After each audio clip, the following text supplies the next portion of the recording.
Algunos pretendidos cristianos libertarios, frente a la posibilidad de intervención del Estado para ayudar materialmente a personas en situación de pobreza o pobreza extrema, utilizan la objeción de decir: oh no, pero es que la caridad tiene que ser voluntaria, la caridad es algo que tiene que nacerte, por lo tanto el Estado no la puede imponer.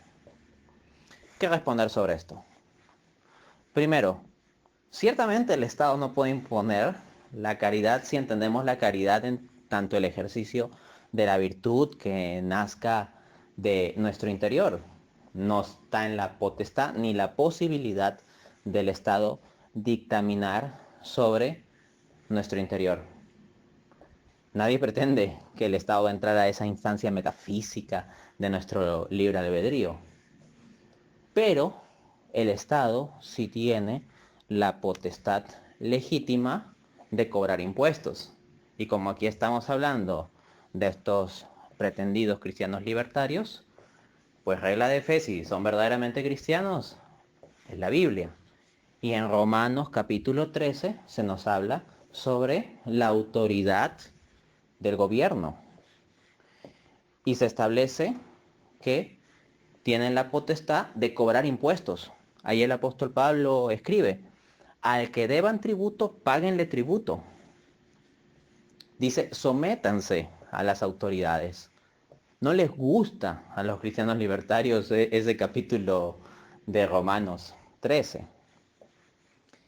Y de hecho, hasta Romanos capítulo 13 habla del poder de coacción del Estado.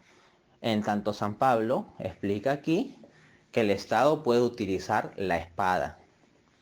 Entonces, en el mismo contexto en que está hablando de la potestad del Estado para cobrar impuestos, habla también de la potestad del Estado para utilizar la coacción según vea conveniente. Ahora, ¿puede haber abusos de tal ejercicio de poder? Sí, pero que la posibilidad esencial de ejercer coacción y la función legítima de cobrar impuestos, eso está ahí. O sea, eso allí se reconoce. Y de hecho, el contexto en que Pablo escribe no es el contexto de un estado mínimo como pretenden los liberales. El contexto del Imperio Romano es de un estado que cobraba unos impuestos elevados y todo ello. Y aún así Pablo escribió todo esto.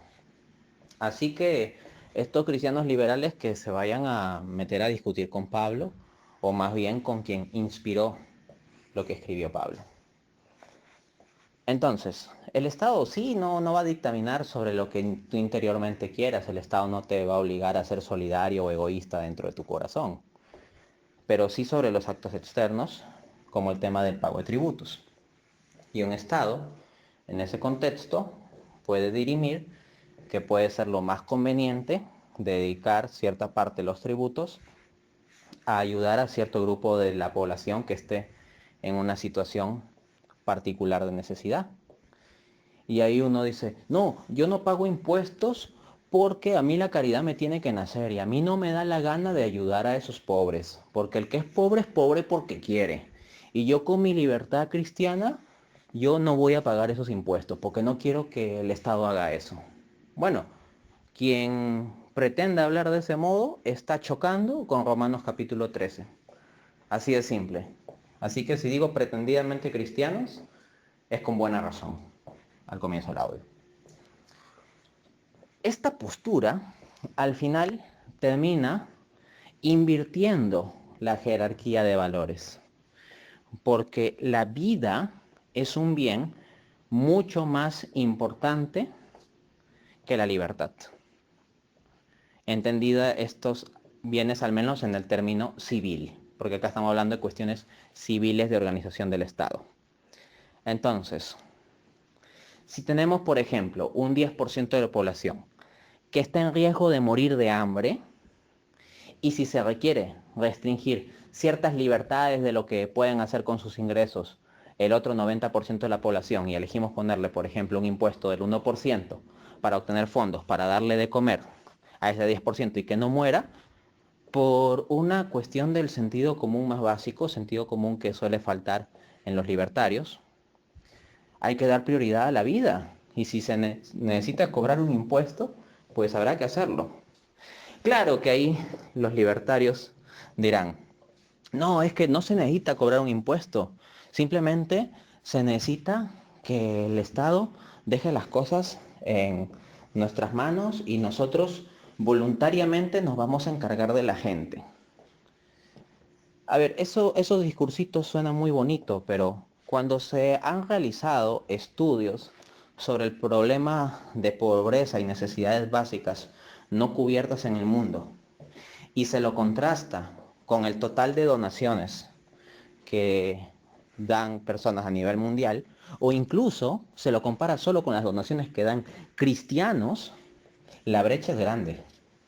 Y la brecha, ojo, en términos de que el total de donaciones que se dan libre y voluntariamente termina quedando sustancialmente por debajo de lo que se requiere para cubrir las necesidades básicas de importante parte de la población. Entonces, no es algo obvio que automáticamente la libre voluntad de la gente va a solucionar esto. De hecho, en este mundo nosotros tenemos gente que muere de hambre, ¿ok? Y si quienes hacen estos argumentos de verdad son cristianos, pues deben estar al tanto de la doctrina cristiana de la universalidad del pecado. Y en consecuencia, estarán al tanto de que la tendencia dominante que se ve en términos estadísticos en general en el hombre es actuar de modo egoísta, pecaminoso, no de donar voluntariamente. Y si esto es así, entonces confiar en que los seres humanos dejados a su libre albedrío voluntariamente van a donar lo suficiente para que nadie muera de hambre o nadie tenga sus necesidades básicas sin cubrir, es absolutamente ingenuo y romper con la antropología cristiana, que reconoce la realidad de la concupiscencia como consecuencia del pecado original. Pero esta actitud de estos pretendidos cristianos libertarios raya en el absurdo si se cierran en ese principio liberal de libertad, porque esa no es la libertad de Cristo. No es la libertad que viene como consecuencia de la verdad, sino la libertad puesta como el absoluto. Esa libertad puesta como el centro y como el absoluto lleva a absolutos absurdos. Y lo voy a poner muy claro. Supongamos uno de estos cristianos libertarios que esté absolutamente firme en que el Estado jamás, jamás, jamás debe cobrar un impuesto para generar luego transferencias para personas pobres, sino que eso debe dejarse exclusivamente a la caridad de los individuos que quieran ayudarlo. Ya, supongamos un cristiano que está absolutamente cerrado en que ese principio se tiene que cumplir. Bien, les pongo este escenario. Supongamos un país donde el 10% de la población tiene graves carencias materiales, corriendo el riesgo de morir de hambre o de enfermedades. Supongamos asimismo que un bien hecho estudio técnico determina que si se cobrase un impuesto de 1% sobre el ingreso del 90% restante de la población, entonces se tendrían fondos suficientes para poder cubrir tales necesidades básicas y que no se den muertes dentro de ese 10% de personas. Ahora supongamos que este supuesto cristiano liberal es parte del parlamento de ese país y que esta ley de proponer cobrar un impuesto de 1% al 90% de la población para financiar una ayuda al 10% que corre un riesgo de muerte, supongamos que tiene que ser aprobada por el Parlamento.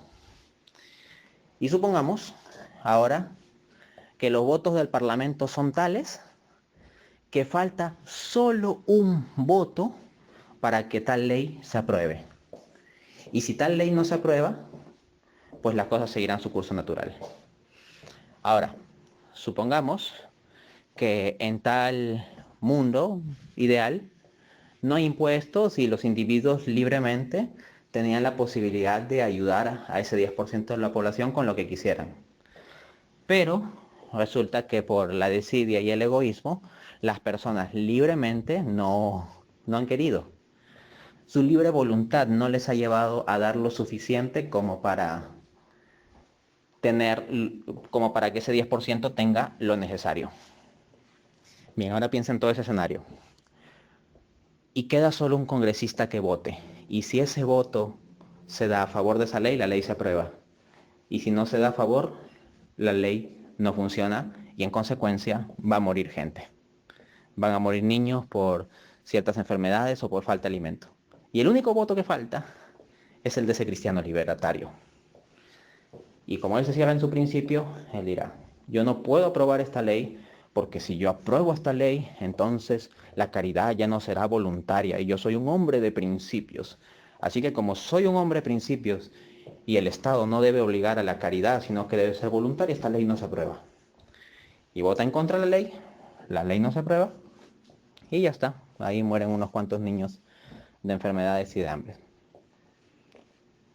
Si quiere ser coherente con su principio de que la caridad no se puede imponer, entonces no podemos poner un impuesto específico para ayudar a poblaciones necesitadas, bueno, lleva a este tipo de escenario. Obviamente es un escenario simplificado, artificial, pero creo que muestra la esencia del absurdo de pretender aplicar este principio a fondo.